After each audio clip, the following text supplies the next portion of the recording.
নমস্কার, সুচন্দা রান্নাঘরে সবাইকে স্বাগত জানাই।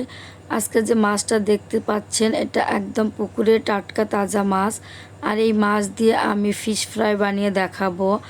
আর এই মাছটা আমি একদম কেটে ধুয়ে পরিষ্কার করে নিয়েছি। এবার দিয়ে দিচ্ছি স্বাদ মতো লবণ, হলুদ গুঁড়ো। এখন আমি মাছগুলো ভালোভাবে লবণ হলুদ দিয়ে মেখে নিচ্ছি।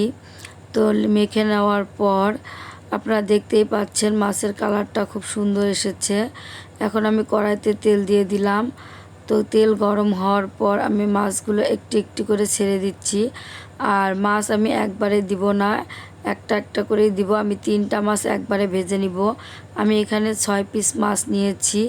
যদি মাছগুলো একবারে দিয়ে ভেঙে যাবে। আর এই মাছটা আমি ছাঁকা তেলেই ভেজে নিব।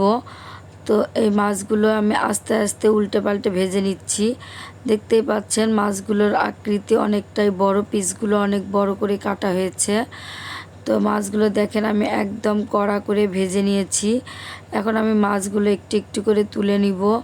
এরপর বাকি মাছগুলো আমি কড়ার মধ্যে দিয়ে দিব। দিয়ে মাছগুলো আমি ভেজে নিব। আর মাছগুলো ভাজার পর দেখেন একদম মুসমুসে হয়েছে। আর এই মাছগুলো গরম ভাতের সাথে খেতে অসাধারণ লাগে। তো সবগুলো মাছ আমার ভাজা শেষ হয়েছে। এখন আমি কড়াইতে দিয়ে দিচ্ছি পেঁয়াজ। আর আমি এখানে নিয়েছি পেঁয়াজ, রসুন আর কাঁচামরিচ। আর এই 3টি উপকরণ দিয়ে আজকে আমি এই রেসিপিটি তৈরি করব। তো প্রথমে আমি পেঁয়াজগুলো কড়াইয়ের মধ্যে ছেড়ে দিচ্ছি। পেঁয়াজ, রসুন, কাঁচামরিচ 3টাই একবারে দিয়ে দিলাম। দেওয়ার পর পেঁয়াজগুলো একটু ভালোভাবে ভাজা ভাজা হয়েছে। এখন দিয়ে দিলাম লবণ। তারপরে দিলাম একটু সামান্য পরিমাণে হলুদ গুঁড়ো। আর লবণ হলুদ দিয়ে পেঁয়াজগুলো একদম ভালোভাবে আমি ভেজে নিলাম। আর পেঁয়াজগুলো ভাজার পর দেখতেই পাচ্ছেন কালারটা কত সুন্দর এসেছে।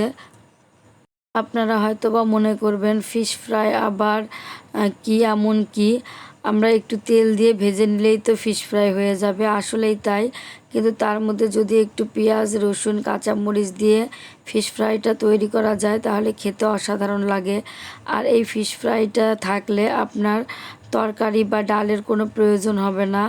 একদম পেঁয়াজগুলো মুখে পড়বে, কাঁচামরিচ একদম ঝাল ঝাল। তো এই ফিশ ফ্রাইটা খেতে অসাধারণ লাগে। আমি এখন এর মধ্যে দেখতেই পেলেন আমি কোনো রকম মশলা অ্যাড করব না। একদম পেঁয়াজগুলো ভাজার পর আমি জল দিয়ে দিলাম। জল দেওয়ার পর ভাজা মাছগুলো ছেড়ে দিলাম। আর এবারে আমি ঢাকনা দিয়ে ঢেকে দিব। একদম আঁচ কমিয়ে দিয়ে মাছগুলো আমি আস্তে আস্তে আস্তে আস্তে একদম শুকিয়ে নিব। পেঁয়াজগুলো একদম যেরকম কেটে দিয়েছি সেরকমই থাকবে, কাঁচা মরিচটা ওরকমই থাকবে। আর দেখেন পেঁয়াজ থেকে একদম তেল ছেড়ে দিয়েছে, দেখতেও অসাধারণ লাগছে আর খেতেও অসাধারণ লাগবে। আপনারা এটা গরম ভাতের সাথে খেয়ে দেখবেন কেমন লেগেছে।